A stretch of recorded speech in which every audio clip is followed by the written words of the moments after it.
Hola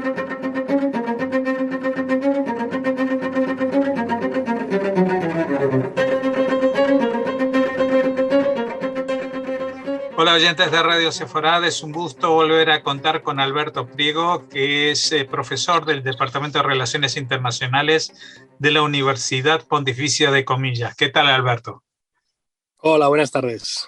Bueno, hablamos contigo al inicio de lo que se pensaba que iba a ser un paseo triunfal de Putin por Ucrania.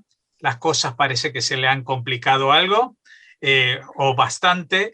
Y yo creo que el principal problema, tú me dirás, es cómo salir de eso para el propio Putin, ¿no? O sea, cómo decir he ganado a pesar de que hemos perdido o cómo se hace. Sí, ahora lo que él tiene que buscar es una salida que le permita justificar en Rusia porque no ha conseguido los objetivos, que era de poner a Zelensky en poco más de 15 días y hacerse con el control del país. Ese es el principal problema que tiene, cómo salir de una forma digna. Claro, es que también por los movimientos del ejército hemos visto como que esa primera intención luego se ha ido modulando y parece que lo que quiere lograr es, o por lo menos en este momento, lo más asequible es lograr un cinturón que una Crimea con las repúblicas estas recién proclamadas de Lugansk y que, digamos, contenga prácticamente no solamente la salida completa de Ucrania al mar de Azov, sino, si no toda, pues toda la salida al mar de Ucrania, ¿no? Sí, a ver, a reconfigurar sus objetivos y ahora quizá lo mejor que puede alcanzar es unir los dos territorios que ya controlaba, que es el Donbass y Crimea. Es importante porque eso le permitiría, como bien has dicho, cerrar prácticamente toda la salida del mar de Ucrania, pero también es importante porque lo que haría sería unir dos territorios que controla e intentar desde ahí en un futuro poder lanzarse al resto de Ucrania, aunque yo sinceramente lo veo complicado que consiga ese objetivo porque en los últimos días los ucranianos les están ganando terreno. Entonces, bueno, va a ser muy difícil salir de ahí de forma digna. Uh-huh. Bueno, eso es quizás lo más peligroso de la situación, ¿no? Es decir, cuando alguien como Putin, con su perfil, digamos, psicológico, se siente atrapado, pues puede jugar fichas desesperadamente, ¿no? Sí, uno de los miedos que hay en Occidente es precisamente que al sentirse acorralado, pues haga pues alguna locura, ¿no? Que utilice algún tipo de arma de destrucción masiva. A ver, ya las está haciendo porque está utilizando bombas de racimo, bombas de vacío, incluso fósforo, que no son armas de destrucción masiva, pero son armas muy agresivas y con mucha capacidad de destrucción. Nunca hay que descartar nada, pero las armas de destrucción masiva, sobre todo las armas nucleares, son palabras mayores, porque su capacidad de destrucción es mucha, pero también su capacidad para seguir haciendo daño en generaciones posteriores es también mucha. Y eso sí que puede ser una línea roja de la que puede salir mal parado, a pesar de que Europa está siendo, pues bueno, muy cauteloso en las respuestas. Esa línea roja sí que podría llegar a ser algo que cambie completamente el curso de la historia. Uh-huh. Bueno, de momento lo que vemos es que está progresando muy lentamente, pero que sí que ha pasado una línea roja. No sé si es cuestión solamente de la información que recibimos o es la verdad absoluta, pero está atacando más a la población civil que a los cuarteles militares, porque seguramente la mayoría de los cuarteles en principio ya los tiene controlados o fichados o los ha bombardeado en el pasado, pero ahora ya hemos visto hoy, por ejemplo, bombardeos en los barrios pobres de algunas ciudades, con lo cual, pues, eso para la mentalidad panislávica también es un poco difícil de digerir, ¿no? Sí, ya hace yo creo que como una semana cambió la táctica.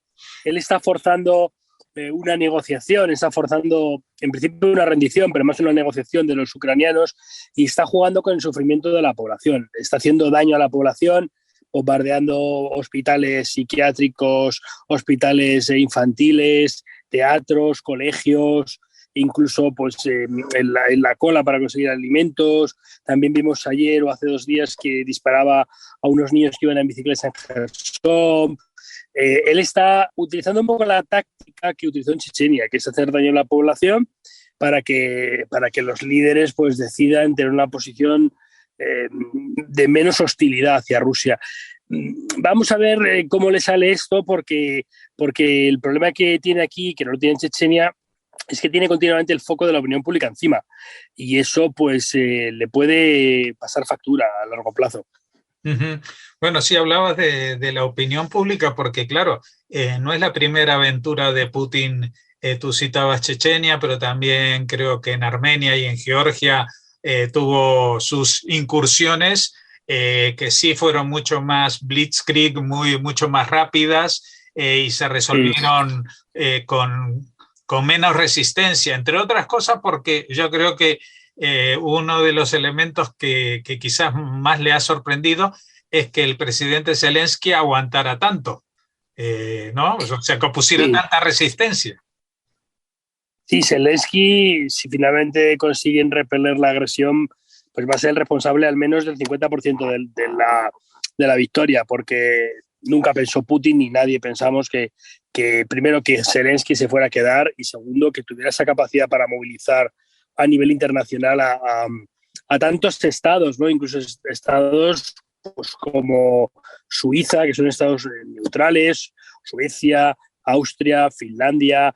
Pues ha hablado directamente con el Papa, ha hablado en la Asamblea General de Naciones Unidas, en el Parlamento Europeo, el Congreso de los Estados Unidos, en la Knesset. Es decir, es que es un señor que tiene una capacidad de comunicación espectacular y que además está pinchando un poco a cada uno donde le duele más para levantar la conciencia, ¿no? Y ver, intenta poner en la misma situación que está él a todo el mundo. A los americanos habló de Pearl Harbor, a los italianos les habló de Génova como si fuera Mariupol, en la Knesset pues habló de la Shoah. Entonces está siendo muy directo y está levantando la conciencia de los estados que estaban un poco dormidos. Pero por otra parte, pues ha dicho de que ya el tema de la pertenencia a la OTAN como que lo deja de lado porque sabe que no va a salir, pero que busca un estatus nuevo. Eso por lo menos lo que ha declarado públicamente.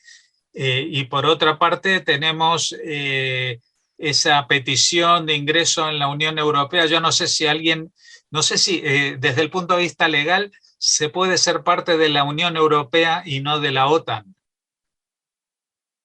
Sí, hay muchos estados que son así. Por ejemplo, Suecia, Finlandia, Irlanda, Chipre. Hay muchos estados que son miembros de la Unión Europea, pero no son miembros de la OTAN. Lo que pasa es que es un proceso que tiene que cumplir. Es decir, aunque le aceptáramos, hay un proceso de convergencia que tiene que cumplir. La neutralidad, pues, neutralidad, el no ingreso en la OTAN, pues es una buena jugada, porque él sabe que no va a entrar en la OTAN, por lo menos a corto plazo. Entonces, eso es una condición que puso Rusia y él ha dicho que sí, que la cumple. La cumple porque es que es imposible cumplirla. Ya les dijeron en 2008 que no iban a entrar. Entonces, como sabe que lo tiene perdido, pues es algo que le cede, ¿no? Para la negociación, para decir esto yo ya he cedido, ahora te toca a ti. Y en cambio, lo que él ha pedido es una especie de directorio protector en el que estarían los 5 miembros del Consejo de Seguridad, incluido Rusia, más Alemania y Turquía, que serían los estados garantes de su independencia y su integridad territorial. Ese es el segundo punto que él ha planteado en la negociación. Uh-huh. Bueno, es una situación que hoy en día nos parece muy exótica, pero que era bastante habitual, por ejemplo, al final de la Primera Guerra Mundial, ¿no? Una serie de estados que estaban con ciertas condiciones o ciudades que no pertenecían a ningún país, que tenían carácter internacional. A principios del siglo XX había situaciones así, pero un poco la experiencia nos ha dicho de que eso no va a funcionar o no ha funcionado en el pasado, ¿no? Bueno, eso es un poco distinto. Son territorios fideicomitidos que también tuvo Naciones Unidas, que no eran independientes o mandatos, como por ejemplo pues fue Israel hasta el 48. No, aquí lo que él plantea es que hay unos estados que sean los responsables de su seguridad, o sea, mantener su independencia, pero con una especie de alianza especial con estos estados. Incluye a Rusia para que no pueda decir Rusia que es una especie de OTAN en pequeño que le protege. O sea, estaríamos hablando de Rusia, Estados Unidos, Francia, Alemania, China, Reino Unido y Turquía. Esos serían los estados con los que tendría una alianza protectora que evitaría que tuviera cualquier tipo de agresión o invasión. Bueno, eso, como se dice popularmente, es como poner al gato a cuidar de los ratones, ¿no? Hay perros también, hay gatos y perros, las dos cosas. Gatos, perros, sí, y toda la familia. La verdad que es una situación, bueno, esto nos pasa, los que tenemos unos añitos, nos pasa siempre, ¿no? Que dice, ¿quién iba a pensar que esto podía pasar? Porque la verdad que hay muchos futurólogos y expertos en relaciones internacionales, y no me estoy metiendo contigo, pero que al principio de esta invasión, pues la mayoría apostaban porque iba a ser una nueva edición de estas incursiones rápidas de los rusos. Incluso yo mismo confieso que ante las reiteradas avisos de Biden de que los rusos iban a invadir y que no estaban solamente de maniobras, pues yo ya no me lo creí demasiado porque pensaba que era un poco como el cuento del lobo, ¿no? Pero resulta que era verdad, que Biden sabía lo que estaba pasando, y creo que este aviso sobre las armas no convencionales también tiene algo que ver con este aviso de Biden sobre la intención de utilizar armas químicas u otro tipo en la zona. Podría tener visos de ser ciertas, ¿no? Sí, Biden ya hizo alguna advertencia.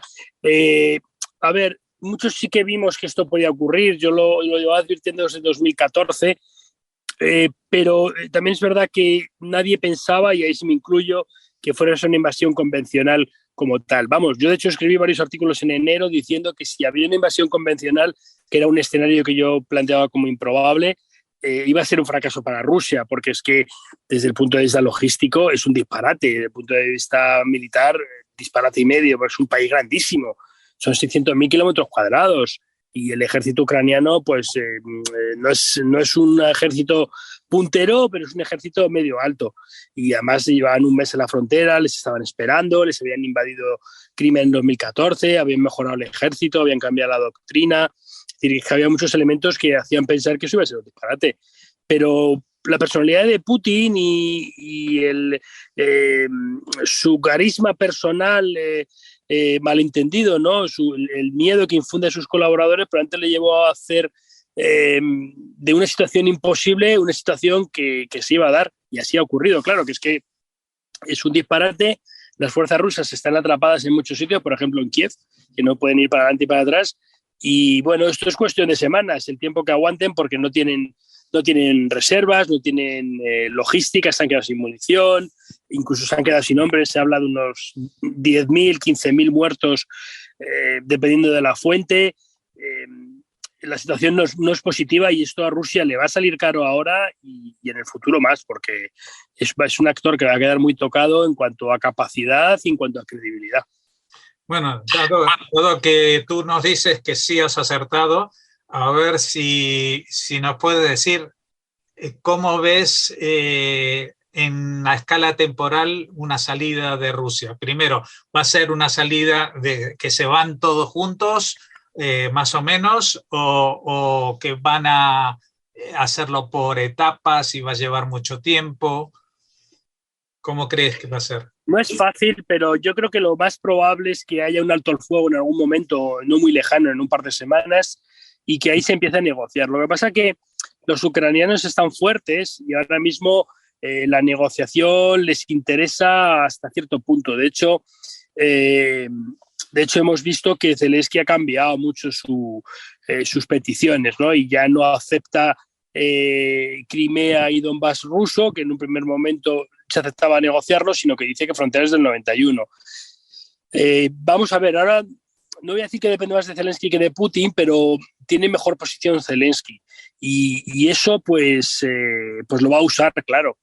También depende de cuál sea la estabilidad de Rusia. Si Rusia no aguanta internamente, probablemente se va a ser una debacle. Yo creo que saldrán los rusos, probablemente de forma gradual. Yo creo que habrá un alto el fuego a no mucho tardar y que ahí empezarán las negociaciones. Lo que pasa es que Zelensky no quiere una negociación trampa como ocurrió en Chechenia o como ocurrió en Georgia. Él quiere solucionar el asunto ya.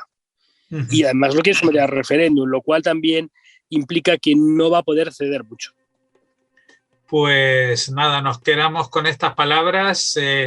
Creo que la vez anterior que te entrevistamos fue hace 2 o 3 semanas, así que dentro de 2 o 3 semanas veremos si ya están negociando el alto el fuego y te llamaremos para ver si las condiciones son viables o no. Muchas gracias, Alberto Priego, profesor de Relaciones Internacionales en la Universidad Pontificia de Comillas, y hasta la próxima. Hasta luego, adiós.